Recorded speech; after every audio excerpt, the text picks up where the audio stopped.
Okay, all right, we're filming All right, this. Sweet. All right. Well, I'm here with Chris Mullins, my good friend. He's a fantastic artist. His band is called the Mojo Hands, and he's also top journalist for the Clarksdale Press Register, and he's going to ask me some tough questions. Cool, man. Well, thanks for sitting with me. Absolutely. So, tell me a little bit about yourself. Where you from? Where you born? Where you raised?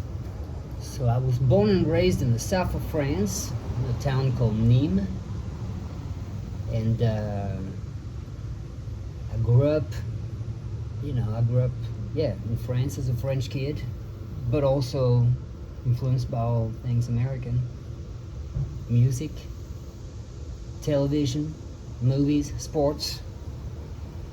And so that explains why I ended up in America eventually. So that's been 25 years now. And it's kind of crazy to think about it because, I spent longer here in the States than I have in France. Wow. So, yeah. Who got you in? Is France just generally interested in American culture, or did you have like a parent who was kind of into rock and roll? Well, so the parents were into motorcycles and rock and roll, and blues and rhythm and blues. So a lot of music at home. So yeah, I grew up on all American music. Now with the television, that's basically all. My generation is all TV series, all of it. I mean, it goes from Dukes of Hazzard to Different Strokes. Later like Fresh Prince.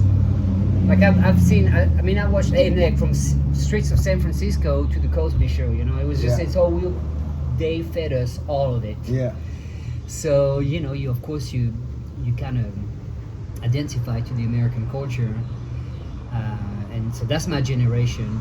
Born in '80, so '80s into the '90s. There was all that stuff, and then sports was really big. Like not American football, nothing, but basketball specifically was really big in France. Of course, it was Michael Jordan, Chicago Bulls. Yeah. But it was then the Dream Team, the Olympics, and all that stuff. See, I wanted to be a basketball player before picking up a guitar. Really? 5'6". I was gonna say. Good thing I picked up a guitar. But yeah, it was all American, and it's kind of funny because I see it nowadays whenever I go back to France. It's very Americanized, but it's still with the French touch. Sure. So it's like this weird mix. So it's like the very deep French culture, and then you have the American French style culture. Sure. So it's interesting. It's a weird mix. I think it's funny. Is French TV like not very different than Latin American TV? Is like lots of soap operas and stuff like that, or? So they have soap operas. They have the French version of it, and then of course you got all the American stuff, and then that's dubbed. Yeah. Which is funny because now when I go home, I actually talked to my folks about it recently. I cannot watch an American movie in France. Really? Because it's dubbed. So like the voiceovers, I'm like, I know what Morgan Freeman sounds like. That is not him. And then you look at the mouth, right? Yeah. And it's like it's not matching. It drives me crazy. I cannot do it. It's the funniest thing. So it's kind of a funny thing to go back because I'm so Americanized that it doesn't. I'm still French, but yet I'm way more American nowadays than I am French. So when did you move here? So I moved here, to Mississippi, to America. So that was May 2nd of 2001, and I was backpacking, and I ended up in LA. And I wanted to stay. That was the goal, but I knew I wasn't going to be able to. So I figured, well, you have a 90-day waiver, like a tourist visa. Just be in LA, just go to jam sessions and whatnot, and then that'll make you either get in touch with some folks or you don't, and then you go back. What I did. So I was going to jam sessions, and one night I was playing, and this guy come up to me at the end of the set, and he goes, "Hey man," he goes, "Where you from?" So I'm from France. He goes, "Oh, that's cool." He goes, "Well, you play pretty good," and I said, "I appreciate you." And well, my English was terrible back then, so I didn't say appreciate you. But he goes, I play in this rock and roll band. We're going to be the next Guns N' Roses. I'm like, well, this guy's great. But I was intrigued. I was like, all right, where is he going? He's trying to sell me something, you know. So I was like, all right. He goes, well, you ever heard of Waylon Jennings? I'm like, I don't think so. He's like, oh boy. He goes, you sure? Because you never heard of Dukes of Hazzard? I'm like, I don't know. He's like, oh. He goes, then he starts humming the soundtrack, right? Mm-hmm. Good old boys. I'm like, oh yeah, you know. Well, it was literally my favorite TV show when I was a kid. My first crush was, you know, Daisy Duke, and but it wasn't called Dukes of Hazzard. I was about to say it was called like Shelley Shelley Fais-moi peur, you know. So what does that translate to? It was how can I translate Shelley Fais-moi peur? Give me thrills, sheriff. I don't know. Like, okay, it was like cool. it was just, you know, it's not translatable usually. Like they usually adapt. They kind of get in so the ballpark. So that the phonetics sound cool. Right, still, you know, yeah. and so I love that series. So I knew about Waylon because of that song. It says, well, I play with his son Shooter. We have a rock and roll band. So right there and then I knew that I had an opportunity to maybe do something. So he called up Shooter. It was like at that point it was like 2 or 3 in the morning.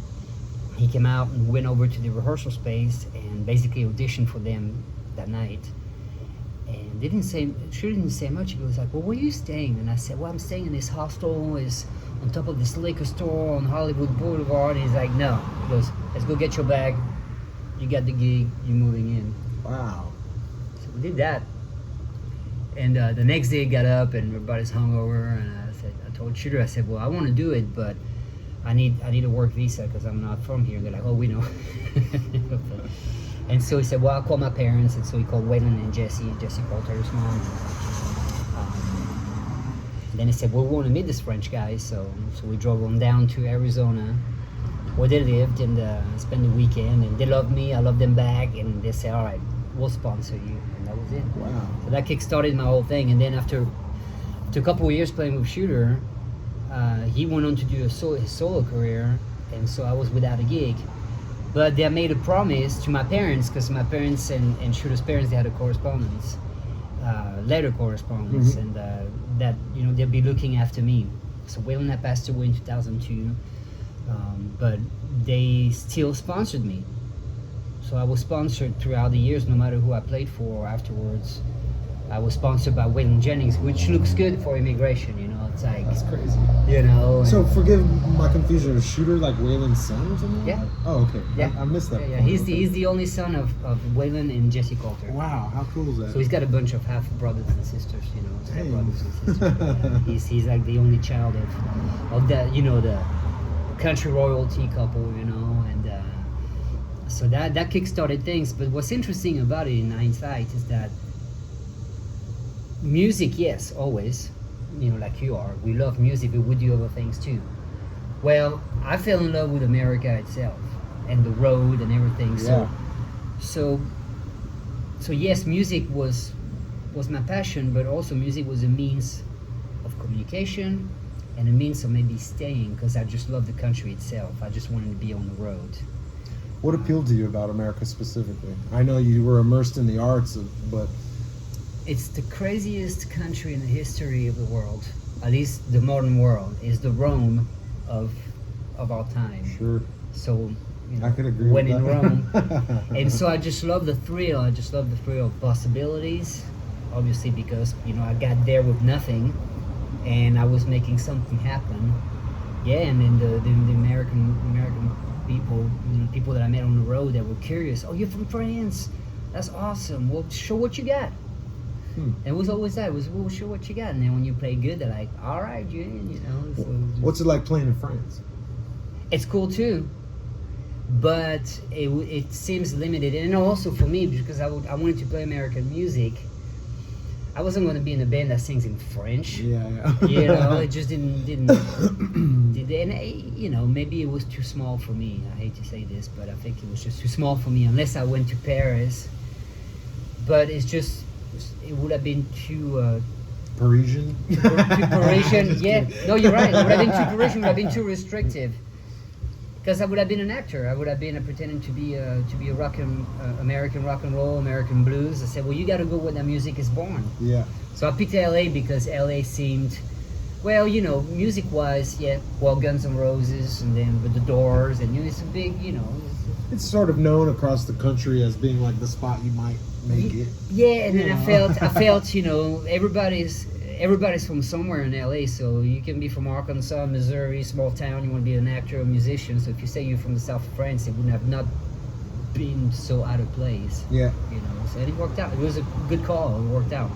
But then I got the hell out of Dodge after the band shooter, and then I started down in Texas. Then you know, I told you that, you know, I lived in Tennessee for 8 years. I lived in Oklahoma, back to Texas. And then 3 years ago, I changed everything over once again, and I moved here to Clarksdale. You know. And what was the deciding factor for Clarksdale? Well, like I said, you know, it was rock and roll, blues and rhythm and blues. So I've always had my eye on maybe a blues career, but it's, you know, it's one thing to wanting to do something, it's another also to have opportunities presented to you. So when I had the proposition to play with Sciou in a rock and roll band, well, you take it. Yeah. And then from there was all the Texas connections too. So I went on and played for country rock bands. So I did that whole thing. So I always had in the back of my mind that I wanted to be around more of a blues scene, but the opportunity never presented itself. Yeah. And also I kind of knew that it was a small market, so you know, you make money when you're in a country band. You know, I was on the tour bus for years, and you know, you get a salary sometimes, not always, but I did for a little while. But even like, you know, you get paid a guarantee per show. You know, you get hired. I was a sideman for the longest time. Yeah. It's really just in recent years that I started singing my own songs. Sure. And then also for the longest time, you know, I was visa to visa to visa. Eventually I got a green card, so I felt a little better. I felt like, okay, I'm not going to get kicked out. Still a possibility. Just don't get caught, whatever you do. But once I got my citizenship, then, all right, I'm here to stay. I'm an American now. And then, well, folks, here's what happened. My phone ran out of storage, so I couldn't film the rest of the interview. But what I'm going to do, I'll have a part 2, and once the article comes out in the Clarksdale Press Register, will read what we talked about. So stay tuned. See you.